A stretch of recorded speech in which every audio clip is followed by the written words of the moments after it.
नमो हरिसन्ताणं नमो सिद्धाणं नमो आयर्याणं नमो युवजाणं नमो लोये सवसाहुणां एषो पञ्चनमोकारो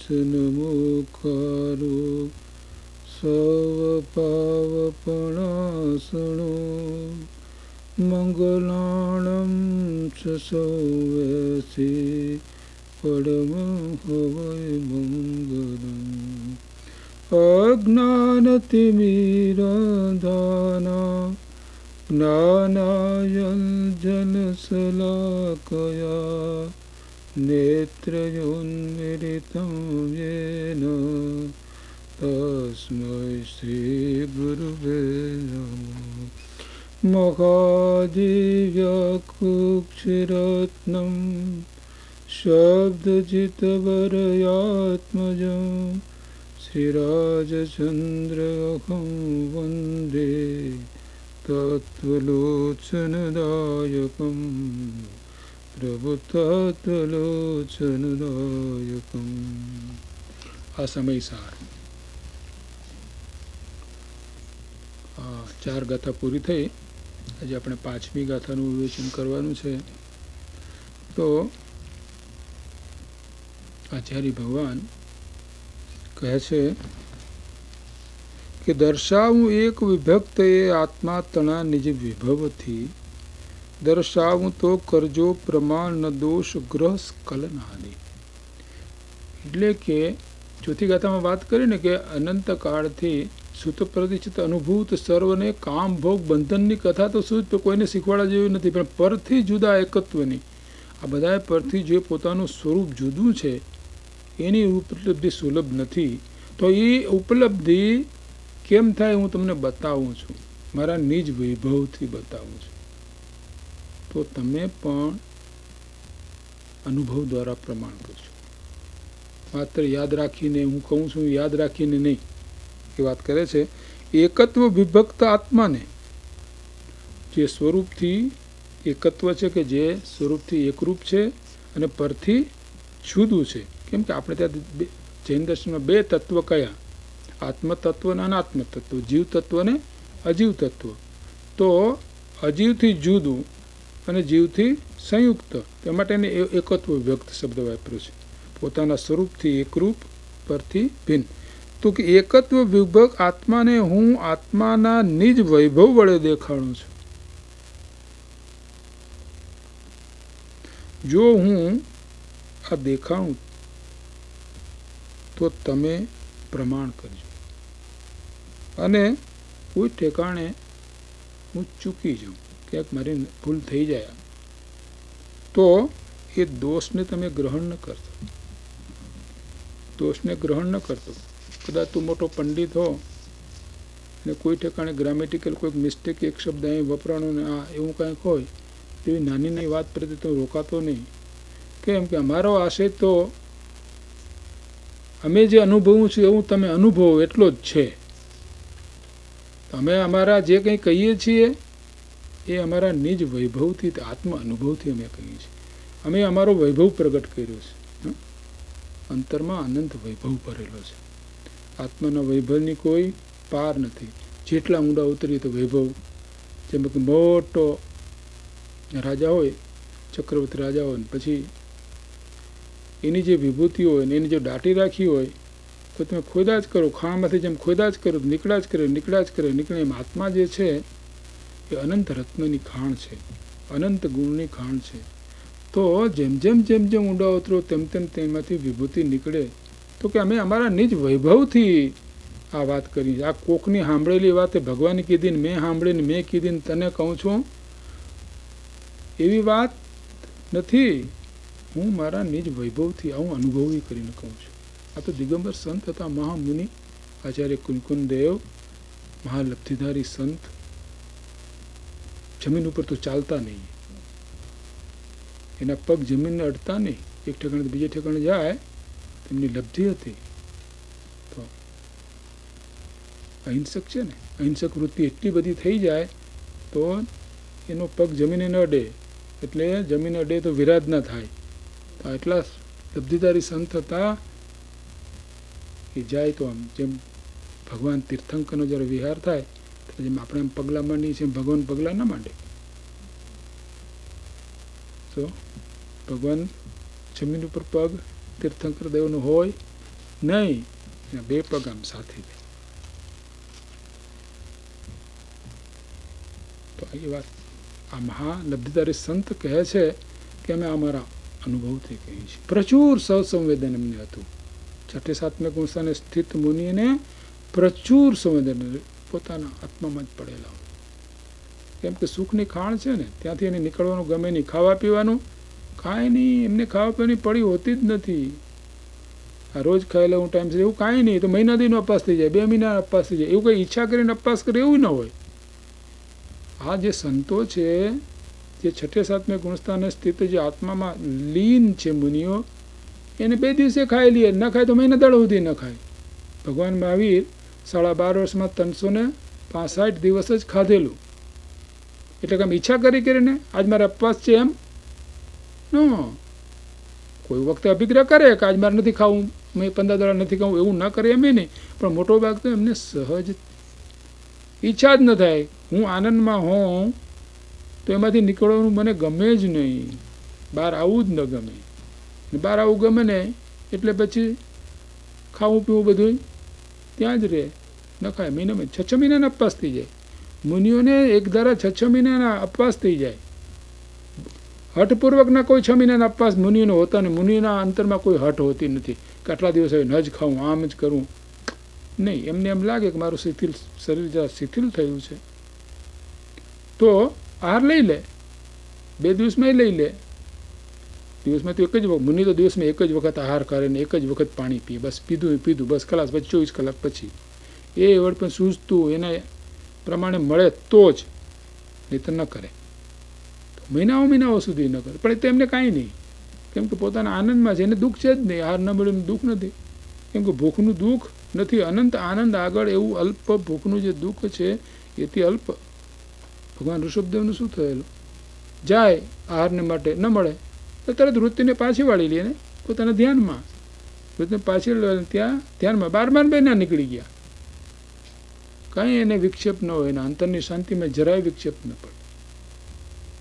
તો આ તો મહામુનિની વાત. એવા મહામુનિ આ વાત કરે છે કે અમારા અંતર વૈભવથી તને આ વાત કરીએ છીએ, તો તું પણ, હું કહું છું આ આખું શાસ્ત્ર મોઢે કરીને નહીં, અંતરમાં ઉતારીને જેવો મેં અનુભવ કર્યો તું અનુભવ કરો. કે પહેલાં હું પણ તારા જેવો હતો અને મેં આ અનુભવ કર્યો છે, તું પણ અનુભવ કરીને હું જે કહું છું એ પ્રમાણ કરીશ. જે કંઈ આ શાસ્ત્રમાં વાત મેં કહી છે એ બધી અનુભવપૂર્વકની વાત કહી છે. શાસ્ત્રની અંદર બિન અનુભવી કોઈ વાત હોતી જ નથી. કોઈ તર્ક બર્ક આતે એવું કાંઈ હોતું જેવું અનુભવ્યું એવું જ કહેવાય.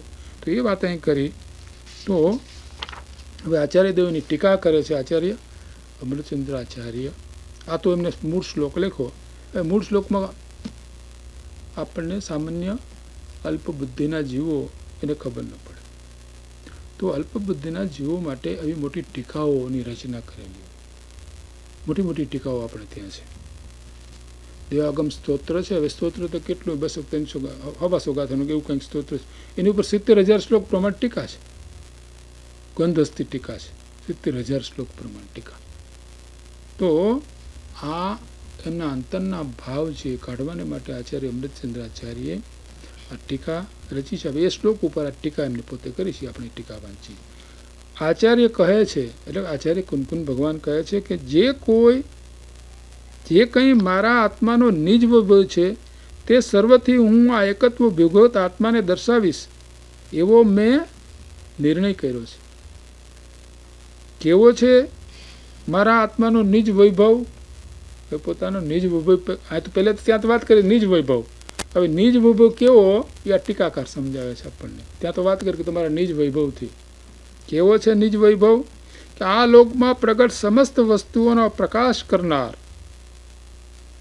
અને શાદપદની મુદ્રાવાળો જે શબ્દ બ્રહ્મ અરહતના પરાગમ તેની ઉપાસનાથી જેનો જન્મ છે. અમારો વૈભવ છે એ પ્રગટ્યું અમને કેવી રીતે? આવી વાત વિધિ બતાવે છે. અમે જે આ વૈભવ આત્માનો અનુભવ પ્રગટ કર્યો, કેવી રીતે અમે પ્રગટ કર્યો, કેવો છે અમારો અનુભવ, ક્યાંથી થયો છે? તો કે જગતમાં જે કંઈ શબ્દ, જે કંઈ વસ્તુ છે જગતની અંદર 6 દ્રવ્ય છે. અગર તો 2 દ્રવ્ય કો, આત્મા અને અનાત્મ દ્રવ્ય, જીવ અને અજીવ દ્રવ્ય, એને અથાત પ્રકાશનાર એ કોણ છે? શબ્દ બ્રહ્મ, અરહતના પ્રમાગમ ભગવાન તીર્થંકર દેવાદિ દેવે જે એમની ધ્વનિમાં, ઓમકાર ધ્વનિમાં જે વાત આવી, એ ધ્વનિને યથાર્થપણે પોતાની શક્તિ દ્વારા ગણધર આદિ મહત્પુરુષો જે 4 જ્ઞાનના ધણી હતા, એમને આ શાસ્ત્રોની રચના કરી. એ અરહતના પરમ આગમ છે. ભગવાનની તો વાણી, ભગવાનની તો વાણી દ્વારા, કે ભગવાન કોઈ શાસ્ત્ર આગળ રાખીને વાંચતા હોતા નથી. તો એમની વાણીની અંદર વાત આવે ને પછી એમાંથી ગણધર શાસ્ત્ર રચે. આપણે એ વખતે પણ શાસ્ત્ર રચે, પુસ્તક પાના નહોતા એ વખત શરૂઆતમાં. તો એ બધું કંઠસ્થ જ, કેમ કે બધાની બુદ્ધિઓ ઘણી હતી, યાદશક્તિ ઘણી. આપણી બુદ્ધિ તો એનો કંઈ હિસાબ જ નથી. આપણી બુદ્ધિ તો એટલી બધી ઓછી છે કે આ શ્રીમદ હતા રોજના 2000 શ્લોક કંઠસ્થ કરી શકતા હતા. 2000 શ્લોક. બસ તમારે 2000 શ્લોક બોલી જવાના, તમે બોલી લ્યો એટલે પછી ચાલુ કરે એ બોલવાનું, એમાં ક્યાંય ભૂલ ના આવે. ને આપણે તો 1 શ્લોક કંઠસ્થ કરવો હોય ને 1 ગાથા કરવી હોય તો 17 વખત વાંચી તરત માંડ 1 ગાથા મગજમાં બેહે ને પછી 3 દાડા સુધી ન રિપીટ કરીએ તો ચોથી દિવસે પછી જતી રહી હોય. તો આપણે તો બુદ્ધિ કાંઈ નથી, કોઈ બુદ્ધિના અભિમાન કરવા જેવા નથી. યશો વિજયજી હતા એને 2000 શ્લોક 1 દિવસમાં કંઠસ્થ કરી શકતા. અને મુનિ સુંદર સ્વામી કરીને આપણે ત્યાં થઈ ગયા. તે 1000 અવધાન કરતા, 1000 જણા પ્રશ્નો પૂછે જુદા જુદા, અને પછી એક બધાને 1000માં ક્યાંય ભૂલ ન પડે. આપણે તો પ્રશ્ન યાદ ન રહીએ. 4 પ્રશ્નમાં કીધું કયો બીજો કયો ત્રીજો, કે પૂછ્યું ખબર જ નથી કે કયો પૂછ્યું એ જ. તો એવી બુદ્ધિવાળા હતા. તો એમાં કંઈ આપણે કંઈ થોડુંક વિદ્યા, કોઈ એન્જિનિયરિંગની કે ડૉક્ટરી કે આખરે પ્રાપ્ત કરી, એમાં બહુ અભિમાન કરવા જેવું નથી. એમાં કાંઈ નથી, એ તો અલ્પ છે. અને કેવળ જ્ઞાન આગળ તો એ તો અંશે નથી. તો આપણી તો અંતરની તાકાત તો કેવળ જ્ઞાન પ્રગટ કરવાની છે, પૂર્ણ જ્ઞાન પ્રગટ કરવાની છે. કે એક સમયમાં 3 કાળ 3 લોકને જાણી અહીં બેઠા ત્રિગન શું કરે છે, 6 મહિના પછી શું કરવાનું છે, એ બધી આપણે બેઠા બેઠા ખબર પડે. એટલી બધી આપણે અંતરની આત્માની શક્તિ છે. અહીં બેઠા બેઠા હિન્દુસ્તાનમાં કોણ શું કરે છે બેઠા બેઠા જોઈ શકીએ આપણે. ભૌતિક જ્ઞાન છે, પ્રગટ થઈ શકે આપણને ભૌતિક જ્ઞાન. આ તો કેવળ જ્ઞાનની તો વાત જ જવા દો. તો એવો જે ભગવાનના પરમાગમ, એની અમે ઉપાસના કરેલી, અમે એનો અભ્યાસ કર્યો. ક્યારે? ગુરુ ગમે ત્યાં. તો તે અભ્યાસ હતો ને, એ કંઈ પુસ્તકો આદિ તે વખતે હતા નહીં, તે ગુરુ આપે દેશના, પછી એ તરત એટલે કે યાદ રહી જાય એમને. તો 14 પૂર્વની અંદર અબજો શ્લોકો છે. આપણા જે શાસ્ત્રો છે એમાં 14 પૂર્વ અને 11 અંગની અંદર અબજો શ્લોકો આવે. એ અબજો શ્લોકો કંઠસ્થ હોય. આ ટાઢાપુરના ગપ્પા નથી, એવી લબ્ધિ હોય કે બધું એમને યાદ રહી જાય. વિવેકાનંદ નહોતા તો એન્સાયક્લોપીડિયા બ્રિટાનિકાના વોલ્યુમ જે હતા ને, એમ પેલું પાનું જુએ, છેલ્લું પાનું જુએ.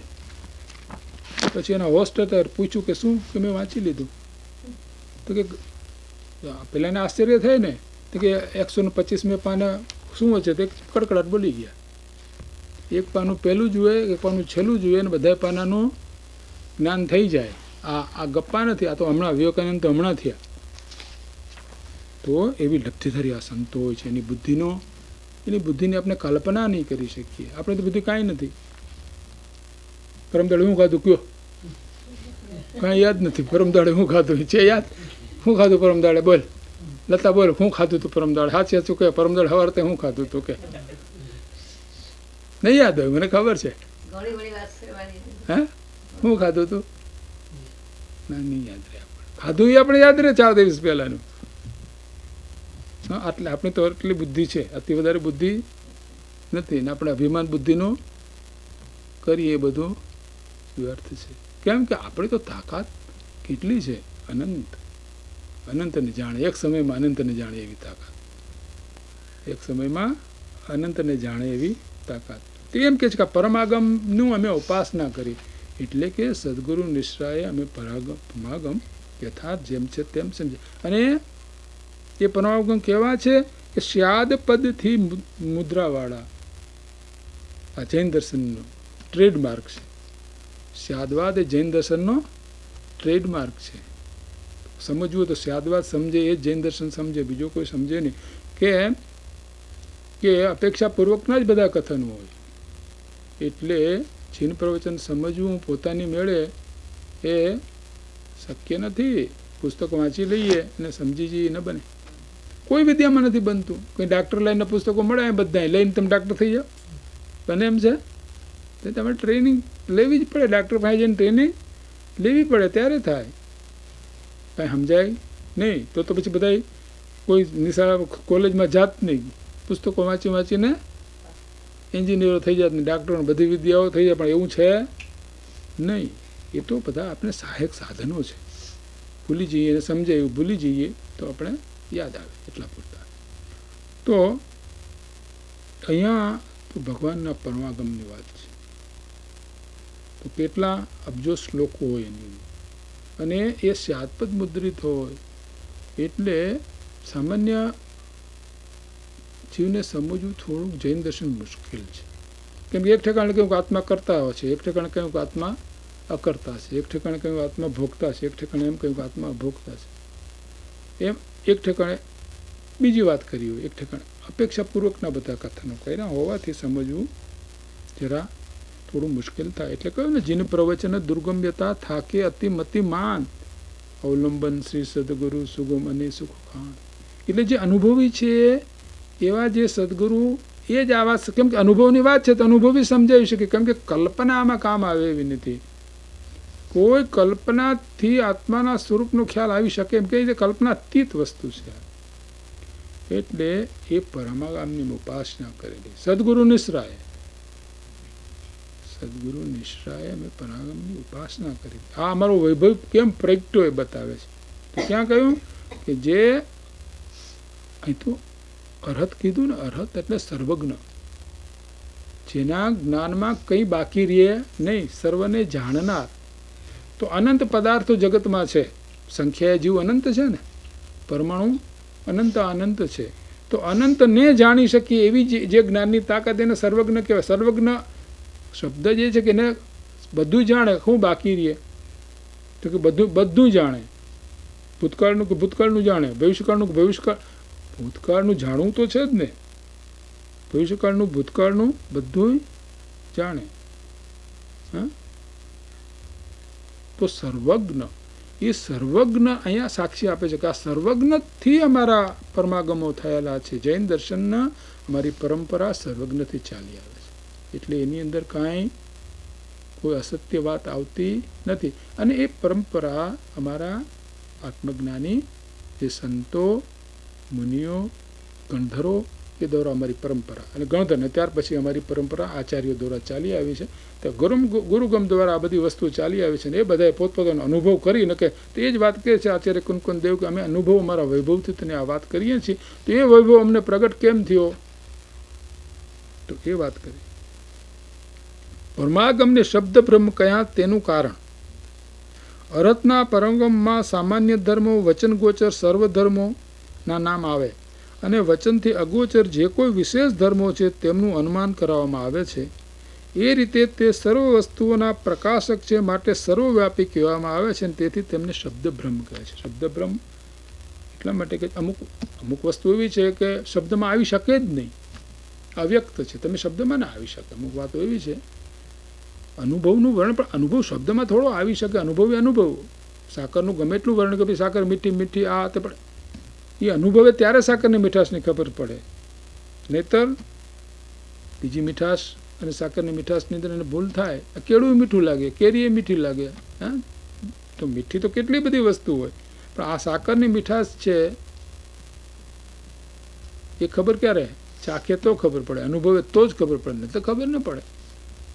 શબ્દમાં એટલી તાકાત નથી. શબ્દમાં એવી તાકાત છે કે ભાઈ સાકરની મીઠાશ માટે આ શબ્દ વાપરવો, આની માટે આ શબ્દ વાપરવો, એવા કંઈ શબ્દો આપણે જુદા જુદા નથી. તો મીઠાશ તો અનેક પ્રકારની હોય, તો અનુભવ દ્વારા જ ખબર પડે. એમ અહીંયા પણ એ વાત કરી છે ને કે અમુક ધર્મો એવા છે વચનને અગોચર છે. તો જે કંઈ વચનમાં આવ્યું તે વચનમાં કહ્યું, અને જેટલું કહેવાય એટલું બધું તો આવે નહીં વચનમાં, કેમ કે વચનની શક્તિ અલ્પ છે. આપણી પાસે એટલા વચન જ નથી. એટલા માટે એક શબ્દના અનેક અર્થો આપણે કરીએ, કેમ કે આપણી પાસે શબ્દનો એટલો ભંડોળ નથી. જે પદ સર્વજ્ઞ દીઠું જ્ઞાનમાં કહી શકાય નહીં તે શ્રી ભગવાન જે અન્ય વાણી તે પદને શું કહે? અનુભવ ગોચર માત્ર રહ્યું જ્ઞાન. આ તો જ્ઞાન અનુભવ ગોચર છે. બેનું એટલું શાસ્ત્રકારે વર્ણન કર્યું છે, પણ પૂરું વર્ણન નથી. કેમ કે વચન અગોચર એવા કેટલી વસ્તુ વચનની અગોચર છે. તે અગોચર જે છે વચનની અગોચર, એનું અનુમાન કરવામાં આવ્યું છે. જેમ આપણે કહીએ કે ભાઈ માયુદ્ય ક્ષેત્ર છે, માયુદ્ય ક્ષેત્ર આમ થોડુંક બતાવાય છે. તમે રાગ દ્વેષ કરો તો તમને બતાવાય કે જો તું આ કર્યું ને આનું નામ રાગ કહેવાય, આનું નામ દ્વેષ કહેવાય, વાત બતાવે. માયુદ્ય ક્ષેત્ર બી તમારે અનુમાન કરવું પડે કે ભાઈ હશે. હિન્દુસ્તાનમાં બેઠા અમેરિકા આવવું હતું તો અમેરિકાને ખબર થોડી હતી કે અનુમાન કરવું પડે કે આવું હશે, આવું હશે, આવું હશે, આવું હશે. તો અહીંયા પણ એ વાત કરી છે. તેથી તેમને શબ્દ પણ વળી જે નિજ વૈભવ કેવો છે કે સમસ્ત જે વિપક્ષ અનિવાદોથી ગ્રહણ કરવામાં આવેલા સર્વથા એકાંતરૂપ નહીં પક્ષ તેમના નિરાકરણમાં સમર્થ અતિ નિસ્તુષ્ટ નિર્બાધ યુક્તિ એના અવલંબનથી જેનો જન્મ. ટૂંકમાં શું કહેવા માગે છે કે અન્યવાદીઓ જે છે, આપણે ત્યાં અનેક દર્શનો છે, એ દર્શનો જે છે એ દર્શનો પૂર્ણ નથી, અને એની અંદર કંઈક ને કંઈ ભૂલ રહી ગઈ છે. તો જૈન પરમના જે આગમો છે એમાં કોઈ પણ પ્રકારની, કેમ કે સર્વજ્ઞ કથિત છે. બીજા પણ કહે છે કે અમારે પણ સર્વજ્ઞ છે, પણ જૈન દર્શનમાં જે કંઈ કહેવામાં આવ્યું છે, જે કંઈ વર્ણન કરવામાં આવ્યું છે, જેટલી સૂક્ષ્મતાથી વર્ણન કરવામાં આવ્યું છે, હવે અહિંસાનું સ્વરૂપ જૈન દર્શનમાં વર્ણન કરવું એવું કોઈ દર્શનમાં કરવામાં આવ્યું નથી. તો એની બધી વિશિષ્ટતાઓ છે, કેમ કે આ સર્વજ્ઞથી ચાલી આવેલી પરંપરા છે. એટલે કે અન્યવાદીઓ જે વાત કરે છે એ વાતો અમારા જે આચાર્યો છે એ એમાં જે કંઈ એમને દલીલો આપી છે તો એમ કે ભાઈ અનુભવમાં આવતું નથી, આ યોગ્ય નથી. તો અન્ય દર્શનમાં જે ભૂલો છે એવી કોઈ પણ ભૂલો અહીંયા છે નહીં. અને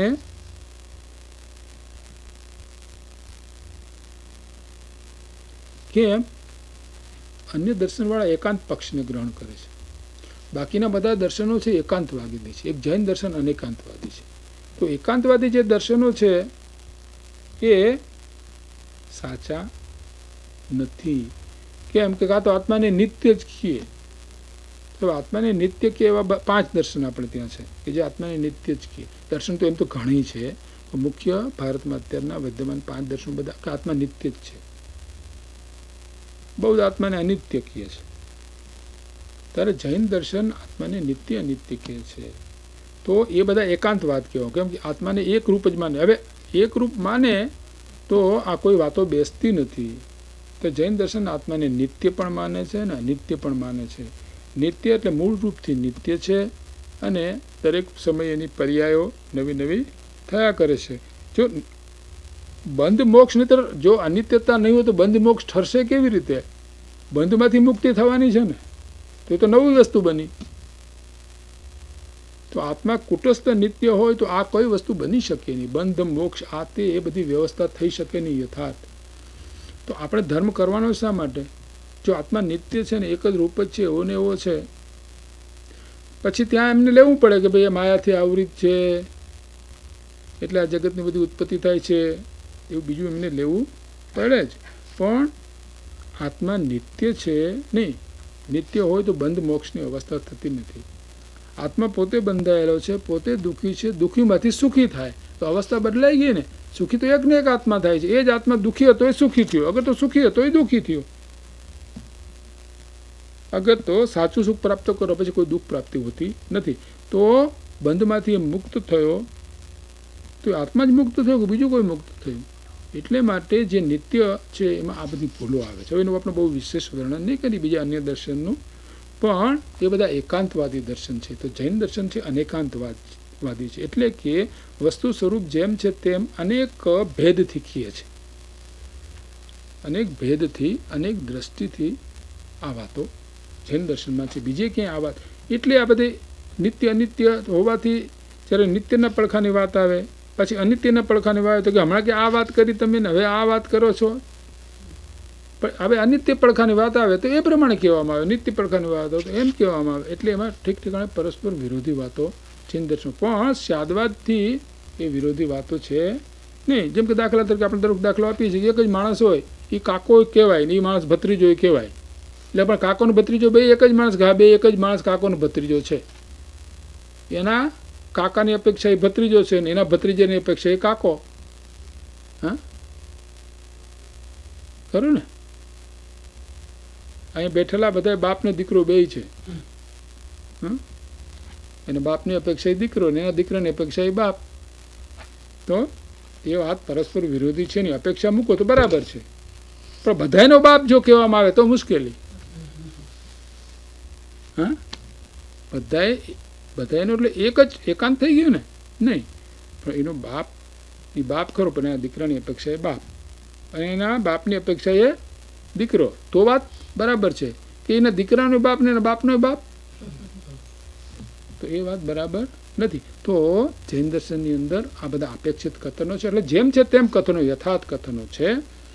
એટલા માટે અન્ય દર્શનના જે એકાંતવાદી અન્ય દર્શનો છે એનું નિરાકરણ થઈ જાય છે આપણા દર્શનથી.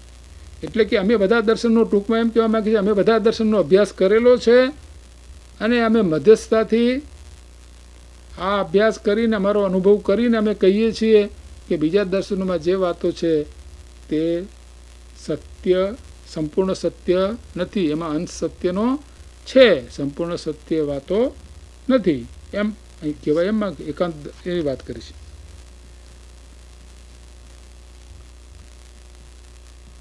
અને વળી તે કેવો છે, આ વૈભવ કેમ પ્રગટ્યો એની વાત કરે છે. એટલે આપણે પોતાની પાસે વૈભવ પ્રગટ કરવો હોય તો શું કરવું જોઈએ એની આ વિધિ બતાવે છે. હા, તો પેલી વિધિ શું બતાવી કે પરમાગમનો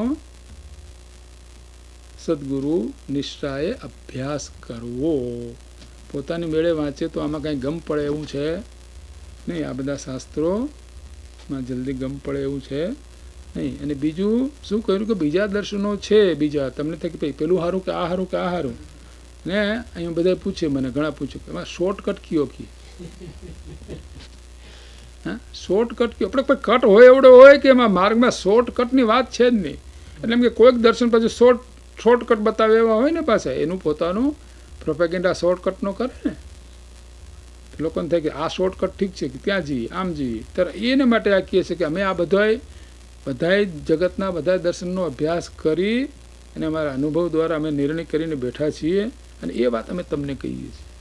આમાં કંઈ બધાય શોર્ટ આટલું બધું કે પણ આટલું બધું તો તમે જ્યારે એન્જિનિયરિંગ શીખવા ગયા તેથી શોર્ટકટ કંઈક પૂછ્યું હતું તમે કે અમારે આ નથી જોઈતું, આવું ન જોઈએ કે ના આટલું આમ તો એનું શોર્ટકટ કરી દો. એમ કે આ કેલ્ક્યુલસનું શોર્ટ કરી દો. આપણે કેલ્ક્યુલસ હોય એવું હોય, એમાં શોર્ટકટ થાય કેવી રીતે? You have to understand it. એમાં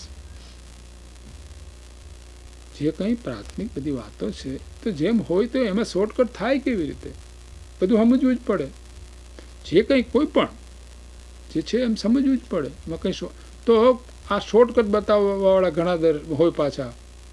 અમે આમ કરી દઈએ અહીંયા હું 3 મહિનાની અંદર ધ્યાન શીખવી દઈને હવે મહેશ યોગીને 3 મહિનામાં આમ કરી દઈને 4 મહિનામાં લોકોને ભળવાઈ જાય કે આહારું કે 3 મહિનામાં બધું પતી જતું હોય. ભગવાન મહાવીરને હિતાય બહુ લાગ્યા પૂર્ણ થતા સમ્યક દર્શન આત્મદર્શન થયા પછી. અને આ 3 મહિનાની અંદર ધ્યાન આપણને આવીને લોકો બિચારા ભોળવાઈ જાય. એટલે એ માટે આ કહે છે કે ભોળવા જેવું છે નહીં, એમાં કંઈ જેમ છે તેમ માર્ગ હોય. એક હોય 3 કાળમાં પરમાર્થનો પંથ, બીજો માર્ગ છે જ નહીં. સાચો માર્ગ એક જ હોય ને, પણ આત્મા જે સત છે એ સત જેવું છે તેવું કે એમાં કંઈ ફેરફાર થઈ જવાનો હશે. શબ્દમાં વર્ણનમાં કદાચ ફેરફાર થાય પણ વસ્તુમાં થોડો ફેરફાર થાય. વસ્તુ તો જેવી છે તેવી ત્રિકાળ એમને એમ છે. તો એને પામવા માટેનો એક જ માર્ગ હોય છે અને તે અંતર માર્ગ છે. આપણો અંતર આપણા જ્ઞાન દ્વારા જ આત્માની પ્રાપ્તિ થઈ શકે. જ્ઞાન નયન ખુલે ત્યારે જ આત્મા દેખાય છે. આ નયનથી આત્મા દેખાતો નથી. આ નયન બંધ થાય ત્યારે પેલો દેખાય. એટલે કે આ નયન દ્વારા જે પ્રગટના પદાર્થો છે એમાં રાગદ્વેષ આદિ ભાવો આપણે બંધ થાય ત્યારે અંતરનું નયન ખુલે. એની પહેલાં અંતરનયન ખુલતું નથી. તો આ એમ કહે છે કે અને બીજા દર્શનોના શોર્ટકટોમાં આમાં તેમાં આવી તો બધી કેટલી વાતો છે. મારે ત્યાં અમે બાજુમાં સિદ્ધપુર છે ને, વોરાઓ બધા હતા. મારે ત્યાં ઓપરેશન માટે ઘણા આવે. તે એક વોરી આવી અને અમારી પુત્રવધુ છે ત્યાં, એ ડાક્ટર છે. તો કે અમારા મુલ્લાજી છે એને જો તમે માનો તો તમારે કોઈ જાતની ચિંતા બધી જાતી રહી કે. તો મને ફોટો આપી ગઈ ને બધું કરી ગઈ. એને ફોટો આપી ગઈ. તો બધાને એમ લાગે ને કે અમે બહુ એમ. હવે ક્યાં મુલ્લા, એ તો પૈસા ભેરા કરવાવાળા મુલ્લા હોય, એનું કાંઈ નહીં. એ તો એની વાત જ કરવા જેવી છે નહીં. એ બધી પ્રકાર જ આખો જુદો આવે. તો એમ અનેક દર્શનો અને બધાને પોતાના છે હોય કે અમે કરીએ છીએ તો અમારા મુલ્લા એટલે કંઈ વાત નહીં. બસ એમ અનેક દર્શનમાં આપણે તો સત્ય શોધવું છે ને.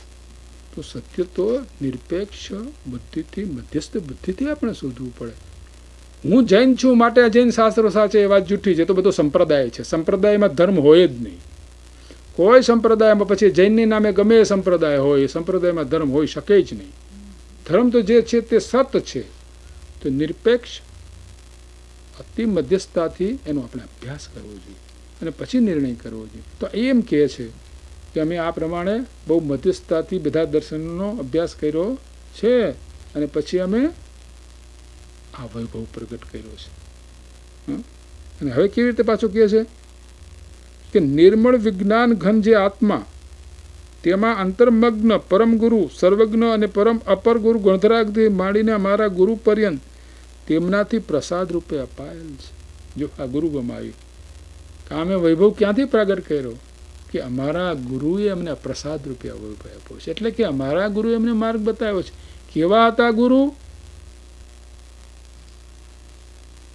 નિર્મળ વિજ્ઞાન ઘન જે આત્મા, તેમાં અંતર નિમગ્ન હતા.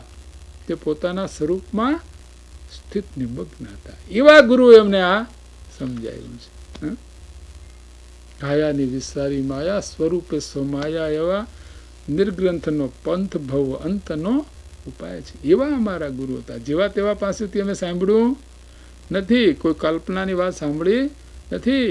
અંતર નિમગ્ન હતા. પંચ મહાવ્રત પાળતા હતા અને બહારનું આ ક્રિયા કરતા હતા અને મહિના 2 મહિનાના અપવાસ કરતા હતા. શેત્રુંજયની વખત જાત્રા કરી ગયા. એવા એ કોઈ બાહ્ય ક્રિયાને લીધું નહીં.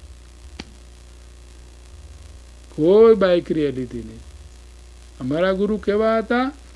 આત્મજ્ઞાન ત્યાં મુનિપણું તે સાચા ગુરુ હોય, બાકી કુળગુરુ કલ્પના આત્માર્થી નહીં જોય.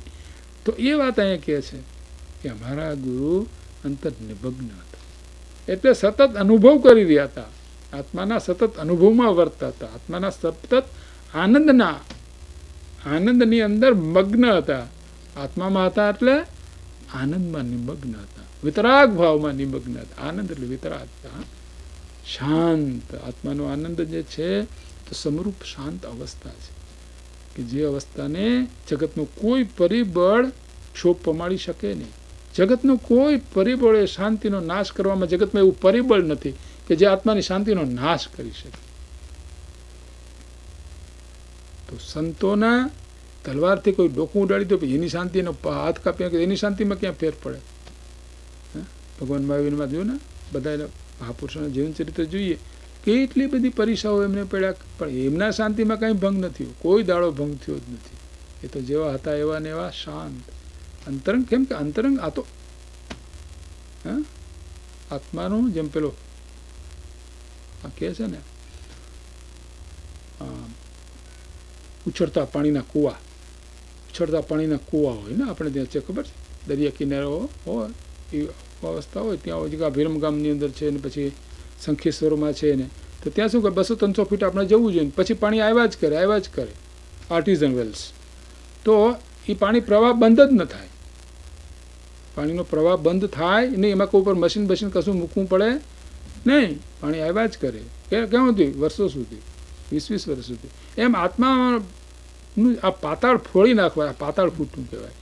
એમ આત્માનું પાતાળ ફૂટે તે અંદરથી જે આનંદ આવે, આનંદ પછી જાય નહીં.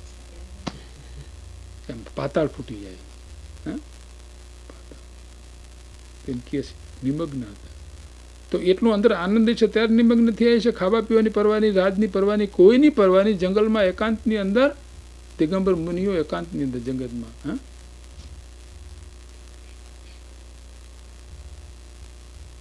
એકાંતમાં વિચરે. મુનિઓ એકાંતની અંદર જંગલમાં પડ્યા, આત્મામાં નિમગ્ન પડેલા હોય. એવા નિમગ્ન મુનિ પાસેથી એમના પ્રસાદ, અમારી ઉપર બહુ મહેરબાની કરી,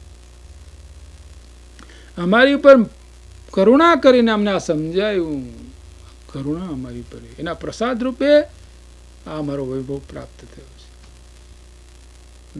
એકાકી વિચરતો વળી સ્મશાનમાં, વળી પર્વતમાં વાઘ સિંહ સંયોગ જો, અડોલ આસનને મનમાં નહીં ક્ષોભતા, જાણે પાયમાં પરમ મિત્રનો યોગ જો. આવા પુરુષો, આ એવા પુરુષોની વાત છે. આ એવા પુરુષોએ આ વાત કરી છે. જેવા તેવા વાત થોડી કરી છે. સિંહ અહીં બેઠો હોય તો શાંત થઈ જાય. સિંહ બકરું બે હોય તો મુનિ પાસે લડે નહીં કોઈ દાડો. અંતર એટલી બધી એને અહિંસા પ્રગટી છે, વિતરાગ ભાગ પ્રગટ્યો છે કે આજુબાજુનું વાતાવરણની અંદર પણ એ ભાવ ભૂલી જાય. સિંહ હોય તો આમ કૂતરાની માફક બેઠો હોય બિચારો મુનિ પાસે.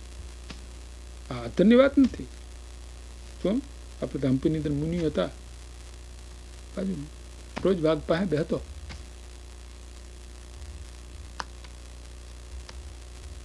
ગુજરી ગયા હમણાં છે, 3-4 વર્ષ ત્યાં ગુજરી ગયા.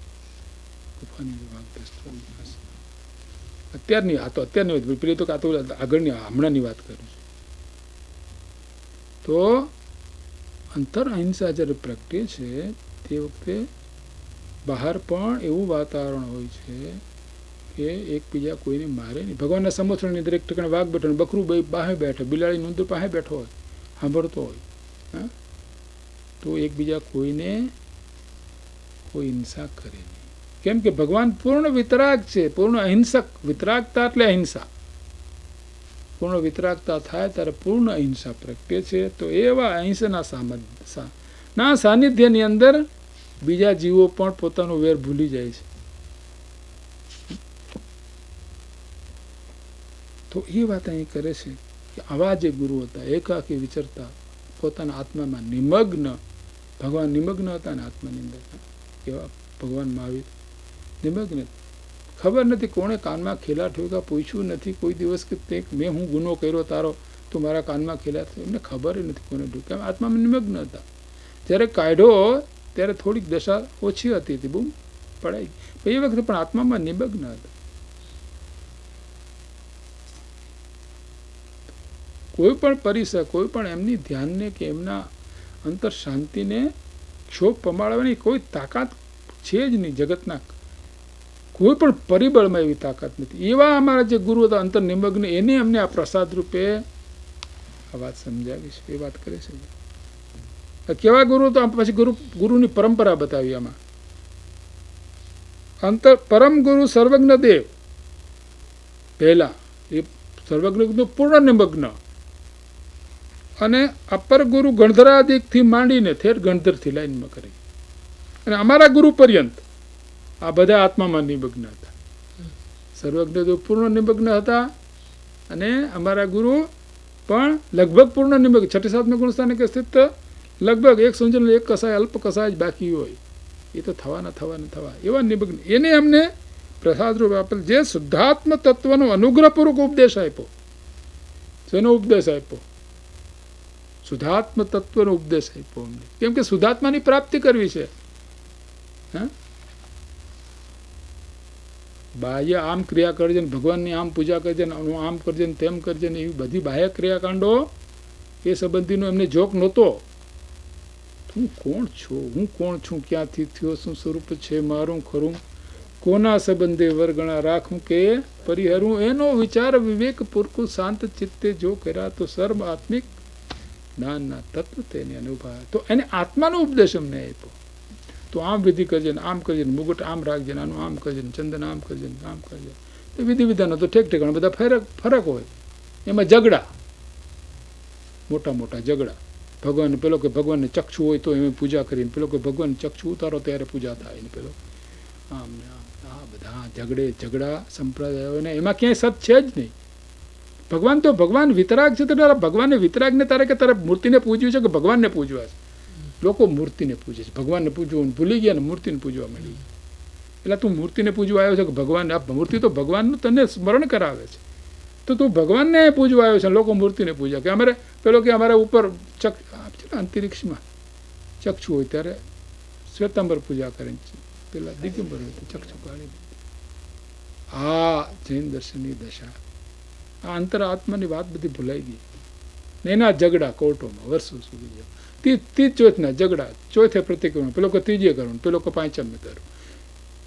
એના ઝઘડા 40 વર્ષ, એનું ઠેકાણું જ ન પડે. આ ધર્મ હોતા છે. બધા દિવસ કલ્યાણના છે. એક સમય માત્રનો પ્રમાદ કરવાનો જ્યારે ભગવાન ના પાડે ત્યારે દિવસની તું ક્યાં વાત કરે છે? હે ગૌતમ, એક સમય માત્રનો પ્રમાદ કરીશ નહીં એવી વાત કરનાર એ લોકો તીજ ચોથના ઝઘડા, ચીથે પેલો ચોથે ને પેલો કે પાંચમે, આમાં ધર્મ હોતા છે. બધી બાહ્ય આડંબરોમાં પડી ગઈ. આ શું વાત કરે છે? મારે તો એ વાત બતાવે. શું કે છે? એમને શેનો ઉપદેશ આપ્યો? શુદ્ધાત્મ તત્વનો ઉપદેશ કહે છે. આ તો બધા શાસ્ત્રો, આધ્યાત્મિક શાસ્ત્રો, પૂર્ણ વાત કહેવા વાળા. ને તો ચાંદલો આમથી આમ કર્યો હોય તો માથા ફોડ. એક ફોડ મૂકવા ભગવાન આગળ, એક ન મુકાય. એક ભગવાનને મુગટ ચડાવો ને એક અરે આવા કંઈ ભગવાન આવ્યો. એટલે તું ભગવાનને પૂજવા જાસ કે તું મૂર્તિને પૂજવા જાય? તો કોને પૂજવા જાસ? બધું ભૂલાઈ ગયું. બધું વિતરાગતા ભૂલાઈ ગઈ. મૂર્તિમાં મન રહી ગયું. કેવી શોભે છે? એટલે શોભે છે કે એનો વિતરાગ ભાવ શોભે છે કે મૂર્તિ શોભે છે? શું શોભે તારે? શોભા કોની છે? પણ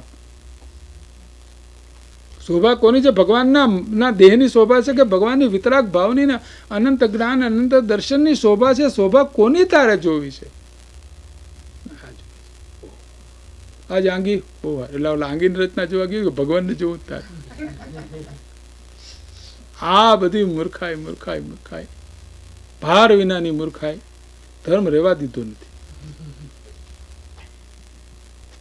બધી પૂજા બધું છે શાસ્ત્રમાં, કરીએ, કોઈ ના નથી. પૂજા કરવાનું કોઈ નથી. પણ એના ઝઘડા શું?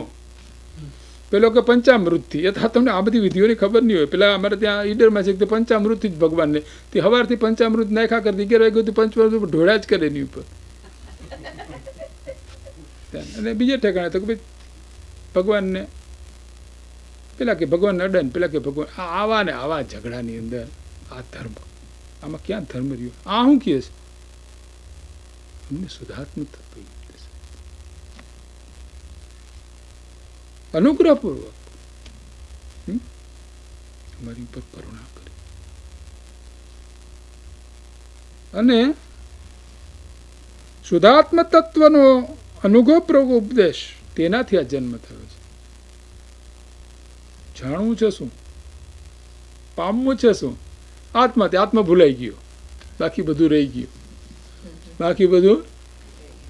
આત્મા પછી પેલી મળદાની પૂજા, એવી વાત છે. અંદરથી તત્વ ભૂલાઈ ગયું.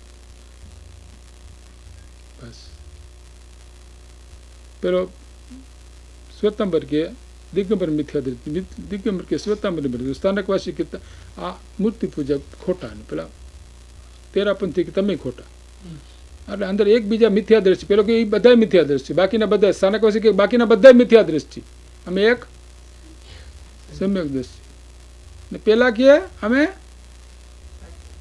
આ મિથ્યા દ્રષ્ટિ. હા, એમાં ને એમાં આ તત્વ રહી ગયું. અહીં તો ભગવાન વાત કરે છે, આત્મ તત્વની વાત કરે. એ પ્રાપ્ત કરવાનું આ અંદર ભંડાર પડે. પરમ નિધાન પ્રગટ મુખ આગળ જગત ઓળંગી જાય જિનેશ્વર ભગવાન જુઓ તો ખરા. આ એ વાત કરે છે આનંદગંજી. મૂળ તત્વ ભૂલાઈ ગયું, પોતાનું સ્વરૂપ ભૂલાઈ ગયું, પોતાનો વૈભવ ભૂલાઈ ગયો. અને આ ટીલા ટપકા આ તે મારી, પેલો કે મુપતિ રાખીને, પેલો કે મુપતિ ન રાખીને, પેલો કે મુપતિ હાથમાં રાખીને, પેલો કે મુપતિ મોઢે બાંધવી. એટલે પણ મુપતિમાં કઈ ધર્મ હોતા છે? બધું તો ઠીક છે, જેના માટે છે તમે રાખો, બરાબર વાત છે. હવે એના ઝઘડા આ બાહ્ય ક્રિયાઓમાં, અહીંયા તો વાત બીજી કરે છે ભગવાન. શું કહે છે વાત? અનુગ્રહપૂર્વક શુદ્ધાત્મ તત્વનો ઉપદેશ આપ્યો અમને. તું કેવો છો, તારે શું પ્રાપ્ત કરવું છે, એ શુદ્ધાત્મ તત્વનો ઉપદેશ. અને હવે બીજી વાત કરી જાગો. વળી એ કેવો છે કે નિરંતર જરતો આસ્વાદમાં આવતો. આ અમારો વૈભવ નિરંતર અમને આસ્વાદમાં આવે છે. હા, નિરંતર અંદરથી ઝરે છે, જેમ પેલું કે ને ફુવારામાં ઉછળે ને, આમ ઝરણામાંથી પેલું પાણી આમ વહેતું હોય ને, એમ આત્મામાંથી આનંદનો પ્રવાહ વહે જાય છે. એમાં અમે નિમગ્ન છીએ, નિરંતર ઝરતો, આસ્વાદમાં આવતો. અમે એનો આસ્વાદ લઈએ છીએ, અનુભવ કરી રહ્યા છીએ.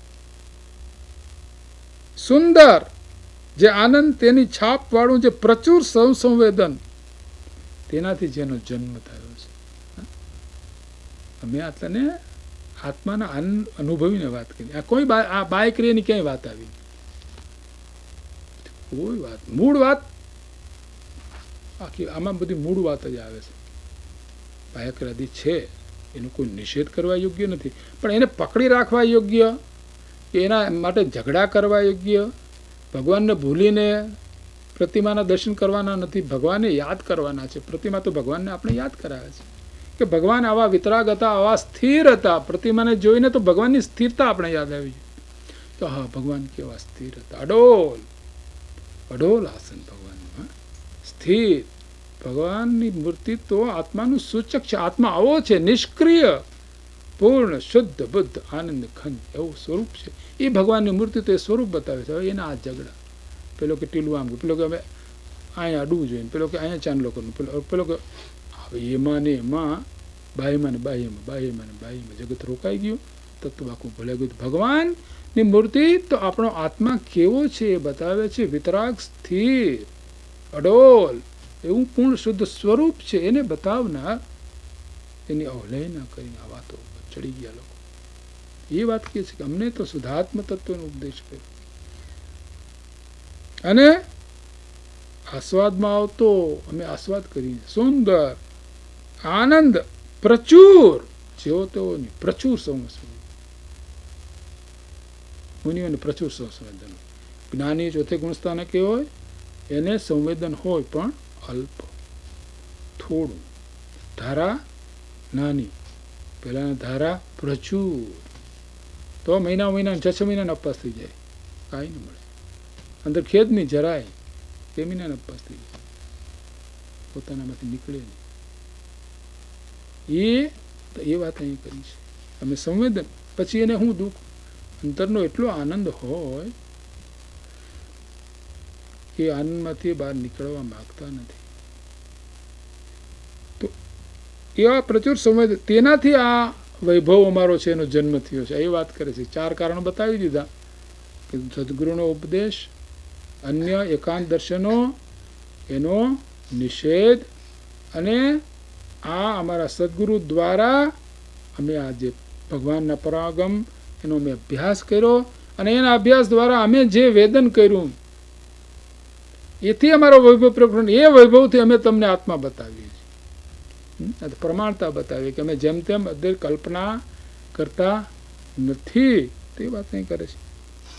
એમ જે પ્રકારે મારા જ્ઞાનનો વૈભવ છે, તે સમસ્ત વૈભવથી હું તને દર્શાવું છું.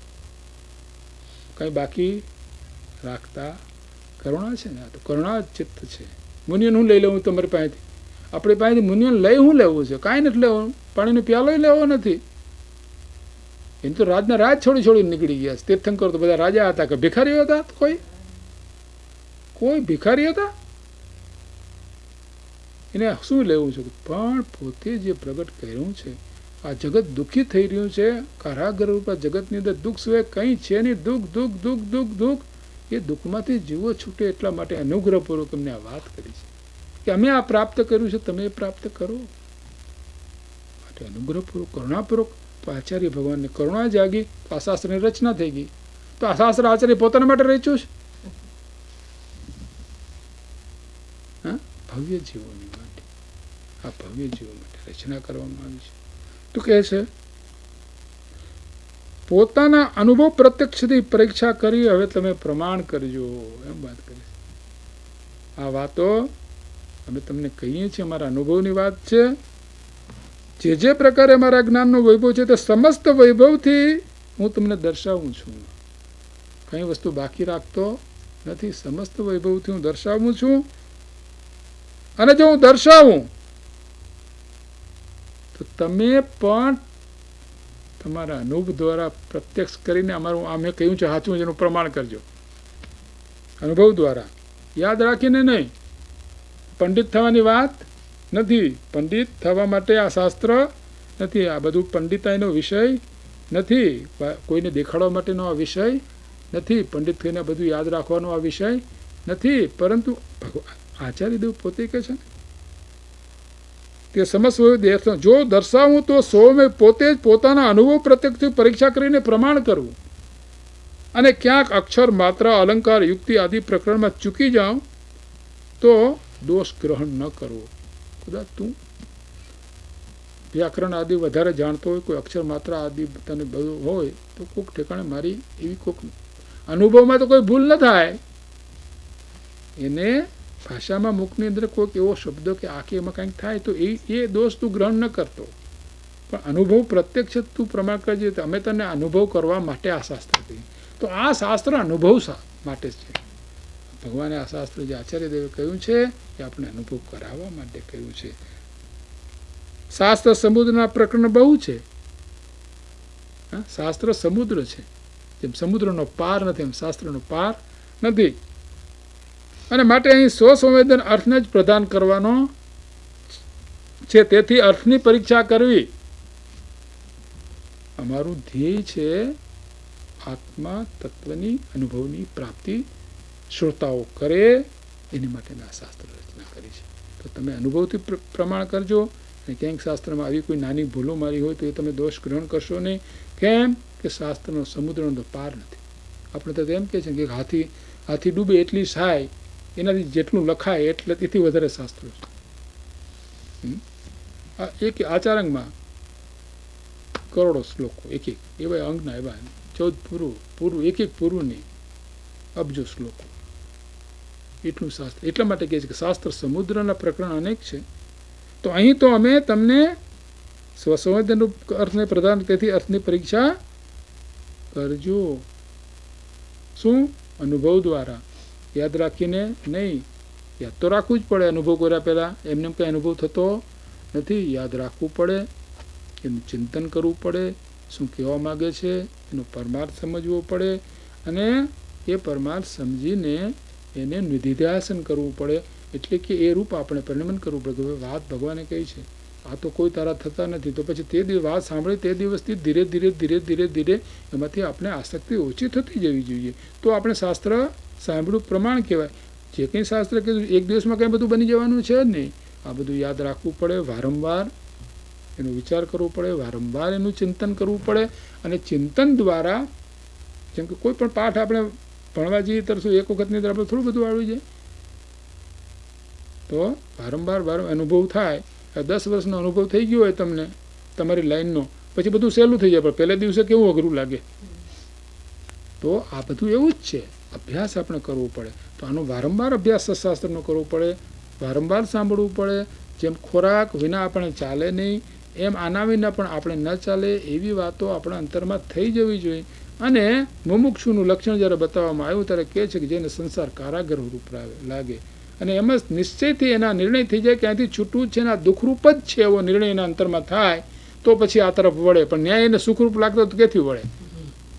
સંસાર જો જેને સુખરૂપ લાગે છે એને માટે આ શાસ્ત્ર છે જ નહીં. પણ જેને એમ થયું છે કે આ તો જગતમાં દુઃખ સિવાય કંઈ દેખાતું નથી, એક અલ્પ કહેવા માત્ર સુખ છે ને બાકી પરંપરાએ દુઃખ છે. પશ્ચાત દુઃખ તે સુખ નહીં, જેનું પરિણામ દુઃખરૂપ છે એ સુખરૂપ તો કદી છે જ નહીં. એવો જેના અંતરમાં નિર્ણય થયો છે એવા મુમુક્ષુને આ શાસ્ત્ર સંભળાવવામાં આવે છે.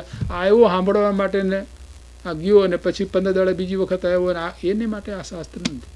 આ તો જેને અભ્યાસ કરવો છે, જેને જગતનો થાક લાગ્યો છે, અને એમ થાય કે હવે તો મારે આ સુખની પ્રાપ્તિ કરવી છે. એના અંતરમાં જેને તીવ્ર જિજ્ઞાસા થઈ છે કે હવે આ જીવનમાં આ સિવાય બીજું કાંઈ કામ કરવું નથી, એવી જેને તીવ્ર જિજ્ઞાસા થઈ છે, એને માટે આ શાસ્ત્ર આચાર્ય ભગવાન કહે છે. કેમ કે અનુભવની વાત કર્યું છે, યાદ રાખવાનું. તો વારંવાર એનો અભ્યાસ કરવો પડે કે હું કોણ છું, મારું સ્વરૂપ શું છે, શું મારું નહીં, એ આદિનો અભ્યાસ કરીને મારામાં મારાપણું કરવાનું છે, પરમાં પરપણું કરીને છોડવાનું છે. વિધિ તો આટલી જ કરવાની છે. તો શુદ્ધાત્મ તત્વ જે છે તે જ મારું સ્વરૂપ છે, બાકી જે કંઈ છે એમાંનું કાંઈ મારું સ્વરૂપ નથી. એવો નિર્ણય કરવાનો માટે આ શાસ્ત્ર કહેવામાં આવ્યું છે. તો એ નિર્ણય એક દિવસમાં ન થાય, કેમ કે અનાદિના જૂઠા સંસ્કાર આપણે છે, તો સંસ્કારને જતા વાર લાગે. તો વારંવાર અભ્યાસ જેમ જેમ કરતા જઈએ તેમ તેમ આપણને આસક્તિ ઓછી થાય. જેમ દારૂડીઓ જેમ જેમ દારૂ પીતો જેમ એડિક્ટ થઈ જાય, કેમ અભ્યાસ થઈ ગયો. તો એમાં આનો પણ વારંવાર અભ્યાસ એવો તો કે તમને આના વિના ન ચાલે એટલો અભ્યાસ તમને થવો જોઈએ. તમને એમ થાય કે આજે તો કંઈ વાંચ્યું નહીં, આ તો કંઈ વિચાર્યું નહીં, આ તો કંઈ કર્યું નહીં, એવું તમને અંદરથી ડંખ લાગે. તો એ વાત વારંવાર વિચાર કરીને નિર્ણય કરવો પડે. મોક્ષ માર્ગ શું છે શું નહીં, કેમ છે, એમ અનેક રીતે વિચાર કરી. તો વિચાર જો આનો કરીએ તો જગતના વિચાર, નહીં તો એ તો પેલી તો આમ સહેલી વાત છે, ફળાડ દઈને મન અહીંથી જતું રહે જુનાગઢ, રાજકોટ જતું રહે, એને શું, એને કાંઈ નહીં, 1 મિનિટની અંદર ફટ દઈને આવે ને પેલા માર્કોસ પાસે પહોંચી જાય. એકદમ ક્યાં ગયો હોય છે કે હવે તારે હું કામ છે, તારા ઘરમાં કયા નાખી જવાનું, કેમ રીગને આમ ન કર્યું, આપણે રીગન તારું માને છે, રીગને આમ કરવું જોઈએ, એવા વિચારોમાં આ જીવ જતો રહ્યો. હવે રીગન તારું માને, કોઈનું માને, પેલા બધા બેઠા એનું માનતો નથી, એ તારું માને નહીં કે રીગને આમ ન કરવું જોઈએ, એટલે પણ રીગને આમ કરવું, આને આમ ન કરવું, ઇન્દિરાએ આમ કરવું જોઈએ, ભલાએ આમ કરવું જોઈએ. હવે એની જ વાતમાં એટલે કે જેમાં કંઈ પણ આપણે લાભ નહીં, માત્ર નુકસાન. કેમ કે એટલો સમય આપણો જાય અને પાછું માર્કોસ ઉપર ખીજાઈ જાય, આ કરી એટલે પાપ બંધાય. એ વળી વધારામાં કોઈ પણ ખીજાઈ જાય તો પાપ જ બંધાય ને. આને આમ ન કરવું જોઈએ કે શું સમજે છે એના મનમાં. આ એમાં ને એમાં ટાઈમ આપણો જતો રહે, જેમાં આપણને લાભ ન થાય. તો એવા બધા વિચારો છોડી અને સતત આનું જો ચિંતન હોય તો એવો આપણે અભ્યાસ પડી જવો જોઈએ કે આના વિના આપણને ન ચાલે. જેમ ખાધા વિના આપણે ન ચાલે, એમાંના અભ્યાસ વિના પણ આપણને ન ચાલે. એવી સહજ દશા થાય પછી આપણને અંતર્મુખ ઉપયોગ થાય. એટલે કે મનની અંદર બાકીના બધા રાગના વિચારો બંધ પડે. અને જ્યારે મન શાંત થાય છે, એ શાંત મનની અંદર આત્મા દેખાય છે. આત્મા માટે બીજે કંઈ જોવાનું નથી કે તમારું મન શાંત થયું, આત્મા દેખાય, એના રહે જ નહીં. અરીસો હોય અને અરીસો સ્વચ્છ હોય તો પ્રતિબંબ સહેજ પડે. એમાં કંઈ પ્રતિબંબ, અરીસો છે ને પ્રતિબંબ નહીં પડે, અરીસો હોય ને પ્રતિબિંબ નહીં પડે. પણ અરીસા ઉપર માટી લગાડી હોય તો ક્યાંથી પ્રતિબિંબ પડે? તો માટી જો કાઢી નાખીએ એમ આત્મા મનમાંથી આ રાગ દ્વેષરૂપ જે પરિણામ છે, જે આકુરતા છે, એ બધાને કાઢી નાખીએ તો મનરૂપી જે અરીસો એ સ્વચ્છ થાય. અને એ સ્વચ્છ અરીસાની અંદર દેખાય જ મન. હા, મનમાં આત્મા દેખાયા વિના રહે જ નહીં. તો આ મન જુદી શાંત થાય, સમગ્ર પ્રભાવોથી ભિન્ન થઈ. અને જ્યારે મન શાંત થાય છે તો એવા શાંત મનમાં આત્મા દેખાઈને દેખાય જ. કેમ કે મન રૂપ છે, એમાં જે ઉપયોગ છે એટલે કે આપણું જ્ઞાન છે, એ જ્ઞાન અંતર્મુખ થાય. એટલે કે મન જ્યારે શાંત થાય છે તે સમયે જ્ઞાન અંતર્મુખ થઈ જાય છે અને આત્માનો અનુભવ કરી લે છે. અને એક વખત આત્માનો અનુભવ થયો પછી જગત આખાની તમને રાજગાદી આપી દે તો કે મારે તુચ્છ છે. હા, જ્ઞાનીઓ તો શહેનશાહના શહેનશાહ છે, કોઈની પરવા કરે એવા છે નહીં, કોઈની પરવા ન કરે. શહેનશાહનો શહેનશાહ હોય છે, એને જગતને કાંઈ જોઈતું નથી. સમજે છે કે હું તો નિત્ય શુદ્ધ બુદ્ધ ચૈતન્ય ગણ એવો આત્મા છું, આ જગતને કોઈ પદાર્થ મારે થયું. અરે કદાચ દેહ, પણ દેહ ક્યાં મારો છે તે પડી જાય તો વાંધો છે. જ્ઞાનીને એવો નિર્ણય થઈ ગયો છે કે દેહ મારો નથી, પછી રે તો હું જાય તો શું, એને કાંઈ છે નહીં. પેલો ભાગ, બે ભાઈઓ હોય અને પછી ભાગ વેચી લઈએ દુકાનનો, અને આ દુકાન એને ભાગવાનું, બીજી દુકાન એ બીજી દુકાન ભાઈ, બે ભાગીદારો હોય અને ભાગીદારો વેચી લઈએ અને એ દુકાનમાં આગ લાગી કે ભાઈ મારે કાંઈ નથી કે હવે કંઈ ભાગમાં, એ તો મારે કાંઈ નહીં, સારું કે ભાઈ હવે હું તો એને છૂટો થઈ ગયો. તો એની ઉપર રેડ આવે તો કે મારે તો કાંઈ નહીં, હું તો મારે કાંઈ છે નહીં, એને સંબંધ નથી. એ જેને આત્માનો અનુભવ થાય છે એને જગતના કોઈ સાથે સંબંધ નથી. દેહથી માંડીને રાગથી માંડીને કોઈ સાથે એને સંબંધ નથી. એક શુદ્ધ પોતાનું સ્વરૂપ છે, એની સાથે જ એનો સંબંધ છે. અને જગતની કોઈ ચીજ એક પરમાણુ માત્ર પણ પોતાનું નથી. હું એક શુદ્ધ સદારૂપી જ્ઞાન દર્શન પૂર્ણ છું. જરી અન્ય તે અરે પરમાણુ માત્ર નથી કરે, મારું એક પરમાણુ માત્ર પણ નથી, એવો ભાવ જ્ઞાનીને થાય છે અનુભવ દ્વારા. આ એવી વાત નથી, આ કંઈ કહેવાની વાત નથી, અનુભવ કરે છે. પછી એને જગત પ્રત્યે વૃત્તિ રહેતી જ નથી. તો જેમ જેમ જગતમાંથી આપણી વૃત્તિ પાછી પડે અને જેમ જેમ આપણા રાગ દ્વેષાદી મોહ ઓછા થાય તેમ તેમ તેમ તેમ આપણા મનનો મેલ ઓછો થાય અને મન સ્વચ્છ થતાં આત્માનું પ્રતિબિંબ પડ્યા વિના રહે નહીં. આત્માનો અનુભવ થાય. આત્મા ક્યાંય બહારથી લેવા જવો નહીં, ધર્મ ક્યાંય બહાર છે નહીં, ધર્મ અંદર જ છે અને અંદર જોવાથી જ ધર્મની સાચા ધર્મની પ્રાપ્તિ થાય છે. બાકી બીજી કોઈ એની માટેની રીત છે નહીં. બાકીના જે કંઈ સાધનો બાહ્ય છે એ બધા સાધનો અશુભમાંથી શુભમાં લાવવા માટે છે, પાપકારી ક્રિયામાંથી પુણ્યવાળી ક્રિયાને લાવવા માટે આ બધા સાધનો છે. એ કોઈ સાધનોનો ઇનકાર કરવાનો નથી, પણ આપણું ધ્યેય તો આત્મ દર્શન જ છે. આ બધા એને સહાયક સાધનો છે, પણ આપણું ધ્યેય તો આત્મદર્શન છે. તો અહીંયા આચાર્ય ભગવાને કહ્યું એ જ વાત કરી છે કે તું તારા અનુભવથી અમે જે કંઈ છે તો તું પ્રમાણ કરજે. તો અમે તને અનુભવ કરવા માટે આ શાસ્ત્ર કહીએ છીએ, બાકી એમાં અમારો બીજો કોઈ ઉદ્દેશ છે નહીં. તો આજે આ 5મી ગાથા પૂરી થઈને હવે કેવો આત્મા છે એનું વર્ણન થાય છે. 6ઠ્ઠી ગાથાથી હવે ભગવાને આચાર્ય દેવે પ્રતિજ્ઞા કરી છે ને કે હવે કેવો આત્મા છે એની વાત હું તને કહું છું. હવે પછીની ગાથામાં આત્મા કેવો છે એનું વર્ણન આવે છે. તો પ્રતિજ્ઞા આ પ્રમાણે કરી છે.